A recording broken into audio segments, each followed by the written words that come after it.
আসসালামু আলাইকুম, সবাই কেমন আছেন?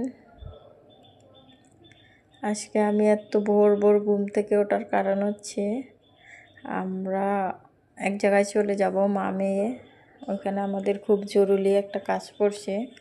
আজকে মূলত বুধবার, এই জন্য আমরা রূপগঞ্জ থেকে গোপালগঞ্জে যাব। গোপালগঞ্জে আমাদের একটা কাজ পড়ছে, আর যে কাজটায় যাব মূলত ওই কাজটা হচ্ছে সকাল 10টার মধ্যে ওইখানে উপস্থিত থাকতে হবে।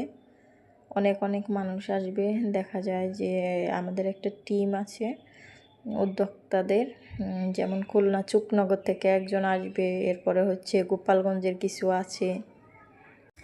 আমরা সবাই মিলে আজকে যাব ডিসি অফিসে। 10 থেকে 12 জন বা এর বেশিও হতে পারে।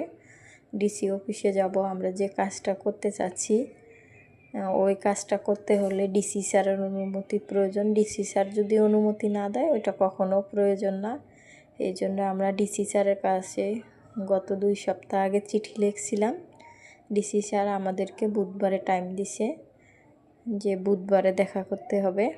এই জন্য মূলত আমরা মা মেয়ে খুব সকাল সকাল ঘুম থেকে উঠছি যে 10টার মধ্যে যেন পৌঁছাইতে পারি। তাছাড়া আমার মেয়ের পরীক্ষা, আমি ইচ্ছে করলে একদিন আগে যেতে পারতাম যদি অন্য টাইম হতো, তো আমার মেয়ের হচ্ছে বৃহস্পতিবারে পরীক্ষা।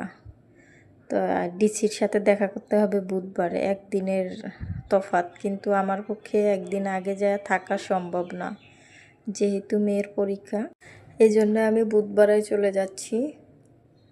আমার আশা আছে যে আল্লাহ যদি ভালো ভালো নেয় 9টা 9:30টার মধ্যে গিয়ে পৌঁছাবো। যদি আমি এইখান থেকে 5:30 6টায় রওনা দিই, ইনশাল্লাহ আমার জন্য এই করবেন যেন আমি টাইম মতো পৌঁছাইতে পারি। এখন ঘড়িতে টাইম হচ্ছে 5:15। আমি 4:45টায় উঠছি, উঠে নামাজ পড়ছি, মেয়েকে রেডি করছি, এমনকি নিজেও রেডি হয়ে গেছি। এখন আমি আল্লাহর নাম নিয়ে বাসা থেকে মেয়েকে নিয়ে বের হয়ে যাচ্ছি। দেখা যাক আল্লাহ কতক্ষণের মধ্যে আমার টাইম মতো জায়গা মতো নিয়ে পৌঁছায়, ইনশাল্লাহ।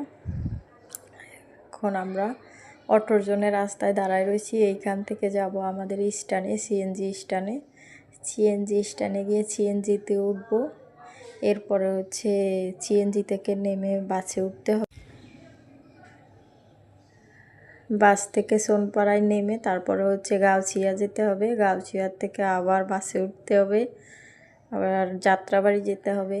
যাত্রাবাড়ি থেকে হচ্ছে ধুলাইপাড় যাব, ধুলাইপাড়ে গিয়ে বাসে উঠবো ইনশাল্লাহ। তো আলহামদুলিল্লাহ আমরা সিএনজি